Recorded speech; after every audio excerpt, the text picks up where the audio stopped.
여러분 안녕하세요. 대한민국 NCS 사용설명서의 김유리입니다. 산업 현장에서는 다양한 분야의 인력을 필요로 하고 있죠. 오늘도 직업인이 가져야 할 기본적인 공통 능력과 또 해당 직무의 일을 수행하는 데 있어서 필요한 부분인 국가직무능력표준 NCS에 대해서 알아보도록 하겠습니다. 오늘은 저희가 지난 시간에 이어서 경영회계 사무 중에서 구매 조달이라는 분야에 대해서 알아보도록 할 텐데요. 인사PR연구소의 윤호상 소장과 함께합니다. 소장님 어서 오세요. 네, 반갑습니다. 예, 반갑습니다. 네. 이제 우리 수험생들 또 취준생들한테 굉장히 익숙한 얼굴이 되신 것 같아요. 이런 얼굴이 익숙해지면 굉장히 곤란할 것 같은데. 아니에요. 되게 편안하시고 네, 익숙해져야 또 여러 가지 좀 강의를 좀 더 좀 잘 들을 수 있지 않을까 싶은데 네. 자, 오늘 저희가 이제 구매 조달에 대해서 알아볼 겁니다. 그런데 이제 구매 조달하면 영업직에 해당되지 않을까라는 생각이 들거든요. 실제로 맞나요? 실제로는 구매 네. 조달은 반대 개념이라고 보시면 돼요. 그 영업직은 엄밀해서 우리 제품을 파는 거지만 네. 이제 구매 조달은 우리 제품을 만들기 위해서 다양한 부품이나 이런 걸 사오는 쪽이라고 보시면 오히려 돼요. 사오는 예. 쪽이군요. 그러니까, 예. 아, 그 개념을 좀 바로 알고 가야겠습니다. 그러면 주로 어느 분야에 지원하는 분들에게 오늘 강의가 도움이 될까요? 이 부분은 엄밀해서 제조업 기반인데 이제 구매 조달 자체가 과거보다 굉장히 중요한 이슈거리가 되고 있거든요. 예. 원가에 직접적으로 직접적으로 영향을 미치는 부서이기 때문에 이 부분에서는 뭐 물론 이제 제조업 기반이 가장 중요하겠지만 네. 제조업 기반이 아니고 서비스 부분에서도 원가나 새로운 부품이나 이런 것들을 사와야 되는 여러 가지가 있기 때문에 전체적인 기업 내에서는 구매 조달 부분을 좀 많이 알아야 되는 부분입니다. 아, 그렇기 때문에 이제 중요하고 또 경영회계 사무 파트에 들어가 있는 거군요. 더 중요한 거는 네. 구매 조달 파트가 굉장히 인원은 종사자는 많지는 않습니다. 근데 이제 숨어 있는 알짜 부서라고 보시면 됩니다. 그래요. 아, 숨어있는 알짜 부서군요. 왜 알짜 부서인지는 이제 강의를 통해서 차츰차츰 알려주실 것 같아요. 오늘은 구매 조달 파트에 대해서 강의 지금 바로 시작해 보겠습니다.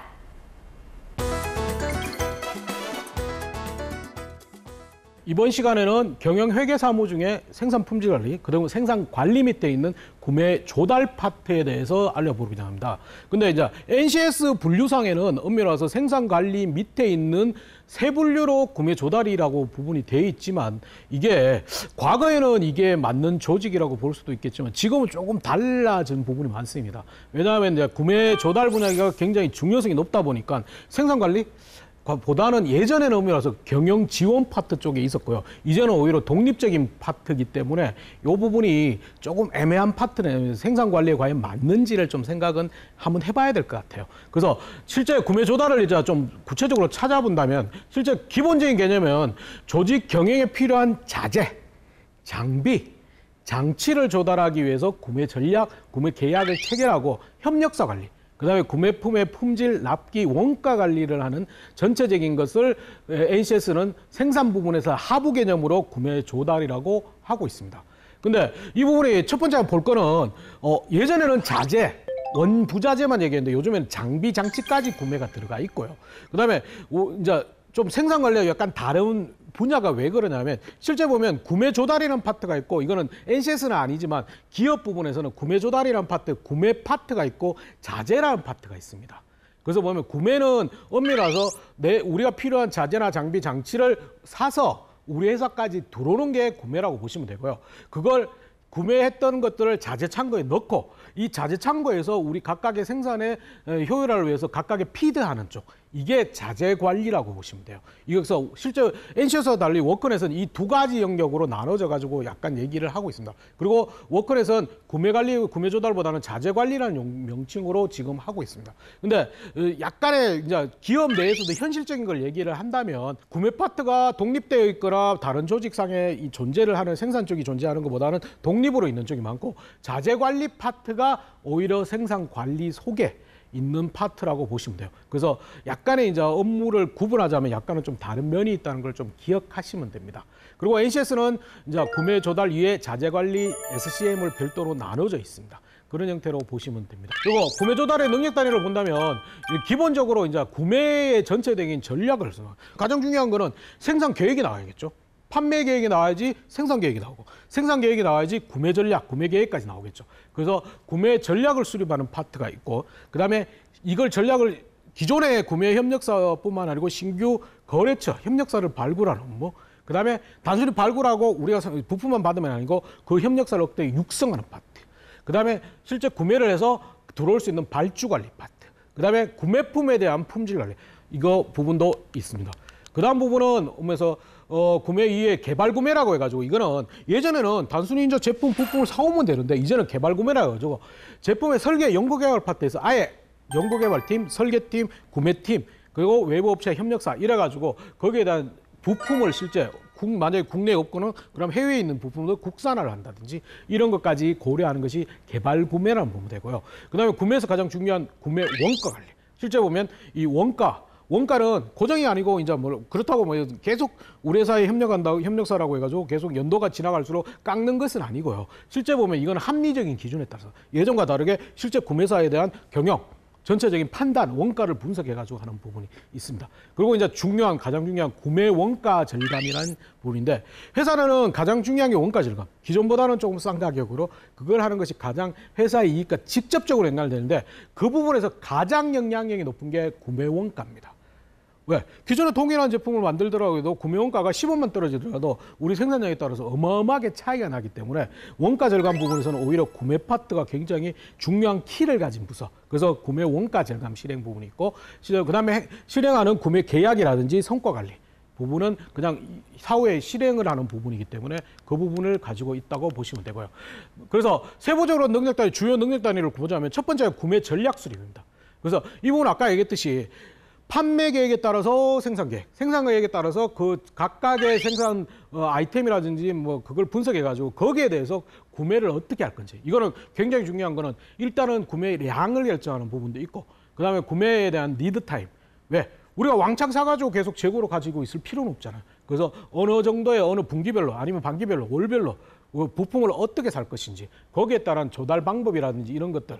그다음에 그 구매품의 특성에 따라서 구매를 어떻게 이거는 우리 국내가 없기 때문에 해외에서 구매한다. 아니 이거는 우리 국내 근데 아까 얘기했듯이 우리는 해외 제품이지만 해외 부품이지만 우리가 이거는 오래 개발해 가지고 국산화를 할 수 있다. 이런 것까지 다 세우는 게 구매 전략 수립입니다. 그래서 전체적으로 구매를 끌고 가는 가장 큰 사업 계획 속에서 들어가는 구매 전략, 구매 계획이라고 보시면 됩니다. 그래서 구매 전략 수립 부분이 있고요.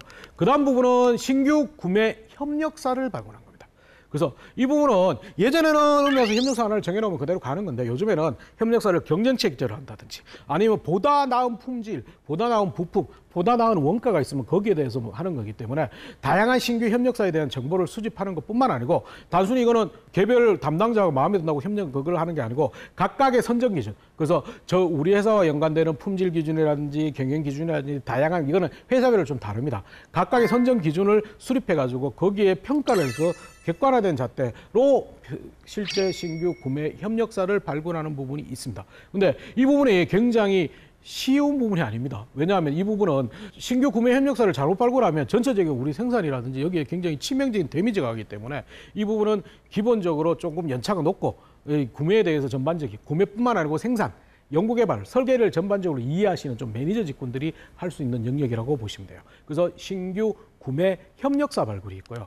그다음에 세 번째는 구매 협력사 육성이라는 부분이 있는데 이게 좀 애매합니다. 이게 구매가 아까 얘기했듯이 숨어있는 알짜 부서라고 말씀드렸던 이유가 뭐냐면 구매 분야가 엄밀해서 뭐 다른 회사 내의 다른 조직은 엄밀해서 이거는 뭐 접대를 하면 안 되겠지만 이제 갑을 관계로 따지자면 엄밀해서 이제 외부 고객이라든지 외부 뭐 관공서 외부 그게 다 갑이 되고 우리 회사 부서가 을이 되는 입장인데 이 구매 부분은 어떻게 되냐면 오히려 갑과 을이 바뀌는 분야입니다. 그래서 구매 협력사 육성은 단순히 예전에는 그냥 이걸 사서 그냥 해주면 되는 건데 요즘 대부분의 기업은 협력사를 평가를 합니다. 평가를 해서 그 협력사에 대해서 평가를 해서 레벨링을 하거나 거기서 레벨링에 따라서 원가를 조정하거나 이런 것들이 있습니다. 그리고 단순히 평가만 하는 게 아니고 구매 협력사가 저희 이제 상생 구조로 이제는 갑을 관계하고 상생 구조이기 때문에 그걸 같이 어떻게 육성하면서 어떤 제품을 어떻게 같이 공동 개발하면서 이런 것까지 다 하는 것이 육성 계획을 수립하는 단계고요. 마지막에는 협력사별로 맞춤, 각각의 협력사의 특성에 따라서 하는 부분입니다. 실제 보면 기존 협력사 평가하기에는 현대자동차에서는 보면 이제 다양한 잣대로 하는데 대표적인 게 품질 5스타라는 게 있습니다. 품질 5스타라고 하는데 물론 기술 5스타, 다른 5스타도 있는데 이 품질 5스타로 실제 보면 각각의 기존 협력사를 평가를 하거든요. 그래서 현대자동차의 자체 기준을 통해서 품질 5스타는 뭐냐면 가장 품질 수준도 맞추고 우리 회사에 가장 긴밀한 업체가 별을 5개 줍니다. 그래서 별 5개, 4개, 3개, 2개 순으로 주고, 물론 별 5개 중에서 정말 우수한 그랜드 5스타라고 해가지고 한두 개 업체를 매년 선발하고 있는데, 이걸 선발하는 이유가 뭐냐면 건전한 경쟁, 건전한 부분도 있고, 엄밀히 와서 이제 원가에 대한 조정 부분도 약간은 일부가 있기 때문에 이 부분이 굉장히 크다 보니까 구매 협력사 육성 때문에 갑과 을이 바뀌는 부분이 구매 조달 파트라고 보시면 됩니다. 그 다음에는 구매 조달 파트 이외에는 뭐냐면 각각의 이제 발주를 하는 거, 실제적인 발주하는 부분. 이거는 일상적인 형태로 많이 진행되고요. 철저하게 문서로 발주를 하는 경우가 많은데, 급할 때 엄밀히 와서 솔직히 급할 때는 유선으로 하는 경우도 있는데, 이게 유선으로 하면 문제가 되기 때문에 기본적으로 문서로 하는 것이 대부분이 돼 있고, 이거는 생산 계획에 따라 가지고 발주를 관리하고, 그리고 단순히 그게 아니고 재고를 찾아야 되기 때문에 재고에 따라서 약간의 변동을 주면서 하는 거기 때문에 각각의 이게 뭐냐면 대부분은 발주 이 부분은 각각의 담당자가 따로 있습니다. 그래서 보면 어떤 휴대폰 하나 만들기 위해서 뭐 휴대폰 파트에서 어떤 뭐랄까 외부적인 케이스는 누구 뭐 이런 식으로 좀 나누는 케이스가 많아요. 그래서 각각의 상품의 구매에 따라서 각자 구매 조달 담당자가 자기가 관리하는 아이템을 가지고 있습니다. 그러면 이거는 생산이나 여기에 긴밀하게 커뮤니케이션 하면서 거기에 대한 뭐랄까 물량이 만약에 추가적으로 생산이 들어가면 이걸 확보를 하는 거고, 그게 없다면 좀 재고를 줄이는 방안을 고민하고, 왜냐하면 재고를 마냥 가지고 있으면 저희 회사가 이익에 저해가 되기 때문에 그런 부분까지 고려하는 게 실제 보면 구매 발주 관리라고 보시면 되고요. 그다음에 발주 관리에 대해 구매품의 품질 관리 보겠습니다. 이것도 품질 관리에서도 얘기한다고 말씀드렸습니다. 그래서 이건 품질하는 수입 품질 검사, 부품 품질 검사라고 해가지고 부품이 자재 창고에 들어오면 거기에 대한 품질을 관리하는 거지만, 이 구매 주달은 그보다 조금 더 선행입니다.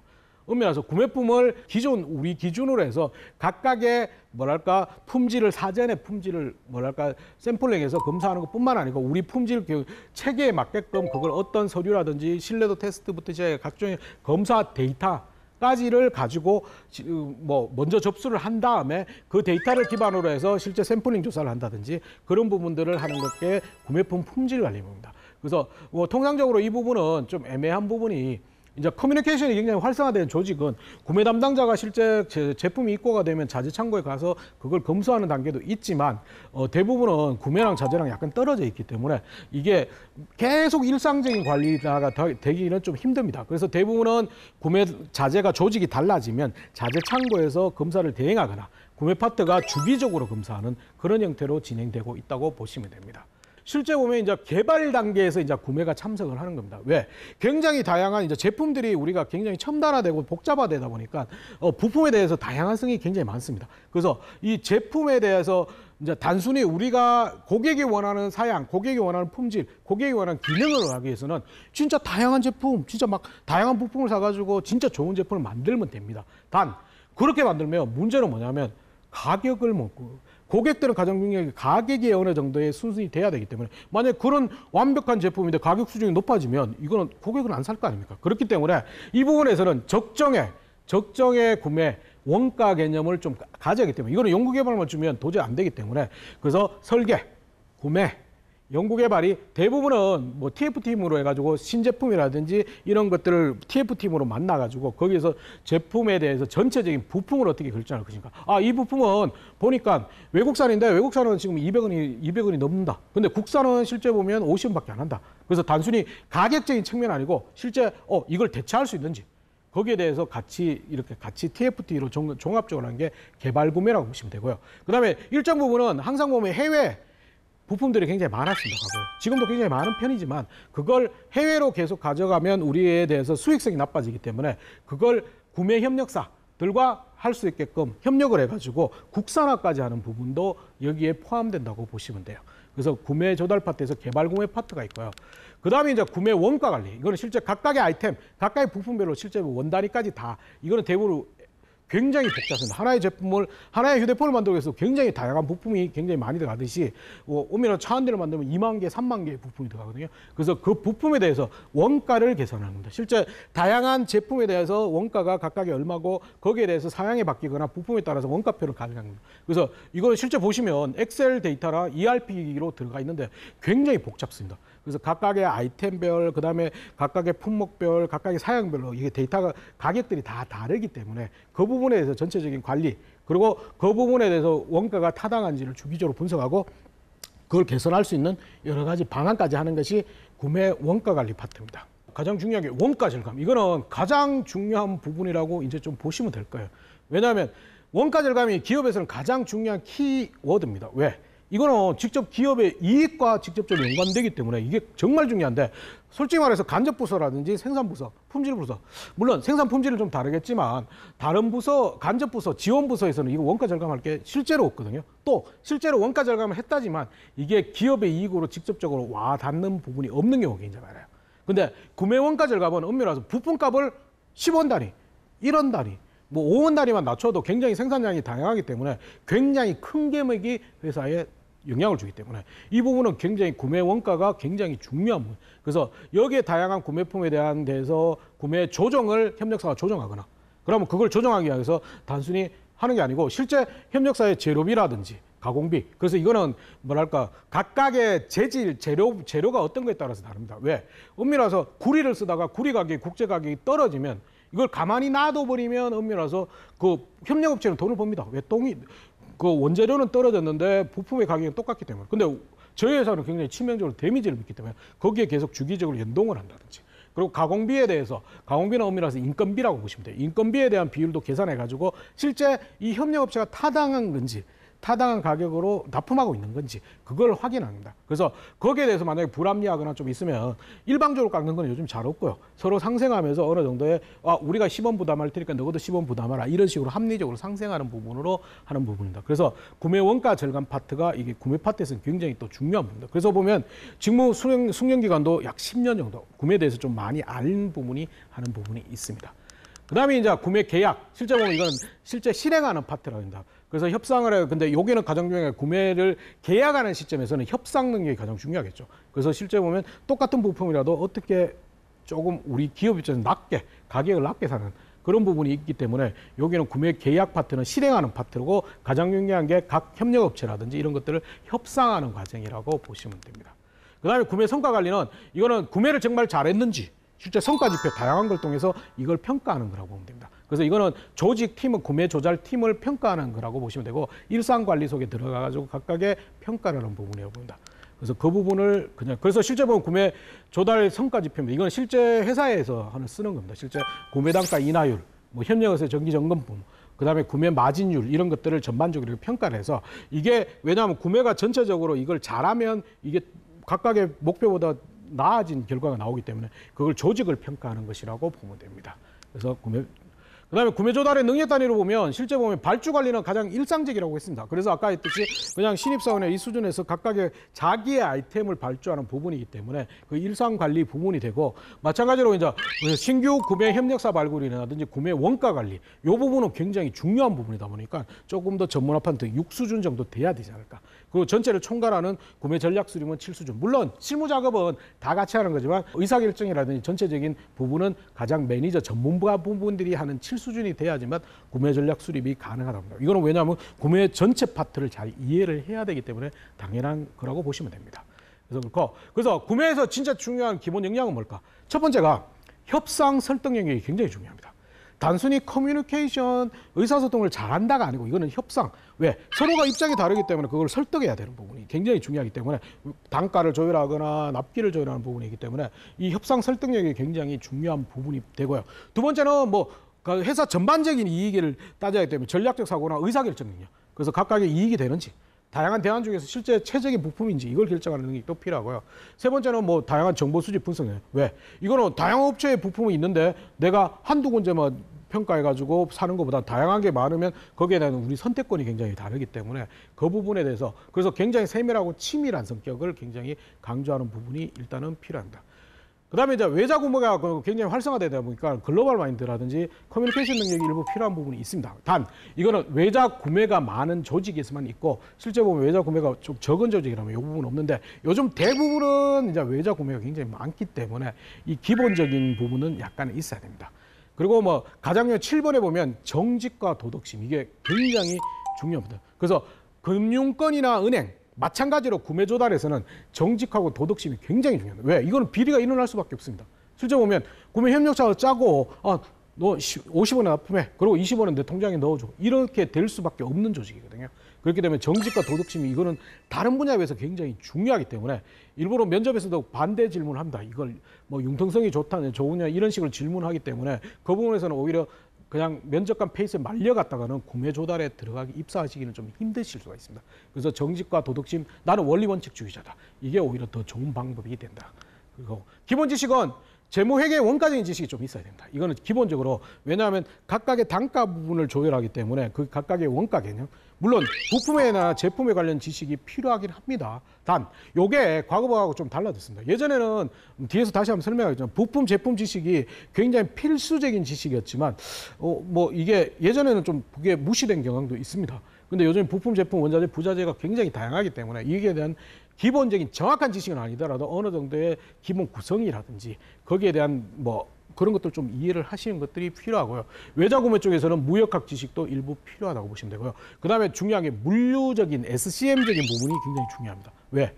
이 부품의 납기도 굉장히 중요해요. 우리는 항상 보면 구매 조달에서는 너무 원가적인 금액적인 부분만 가고 있는데 실제 보면 재고 관리에 대한 물류 전반의 것도 굉장히 중요하기 때문에 그 부분까지도 조금 생각은 해보셔야 됩니다. 그리고 관련 자격증은 구매 자재 관리사라는 특별한 전문 자격증이 있고 공인 공급 관리사 이런 여러 가지 자격증이 있는데 이 부분도 굉장히 어렵습니다. 그 자격증이. 그래서 반드시 있어야 되는 건 아닙니다. 그래서 구매 자재 관리사는 생긴 지가 얼마 안 됐는데 이게 전체적인 총괄하는 탑 관리사 자격증이 있고 탑이라고 해서 포괄적이라고 보시면 돼요. 이걸 우선순위가 아니기 때문에 그다음에 구매 관리 해외 조달, 자재 관리, 원가 분석에 각각의 파트의 관리사들이 따로 영역이 정해져 있습니다. 그래서 그 부분도 일부 있다는 거.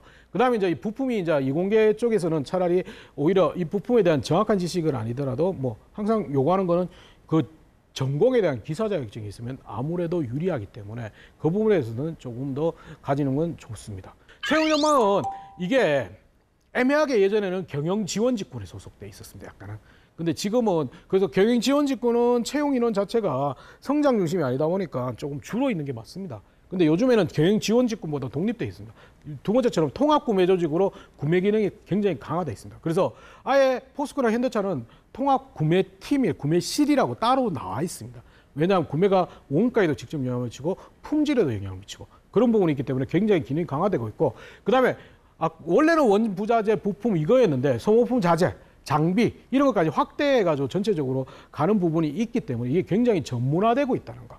그래서 최고 구매 책임자라고 CPO, 그다음에 구매 관리자 CPN 개념이 막 나오면서 구매가 굉장히 중요하다 보니까 이 구매 조직에 대한 중요성 확대로 채용이 약간은 늘 수 있다는 전망도 있습니다.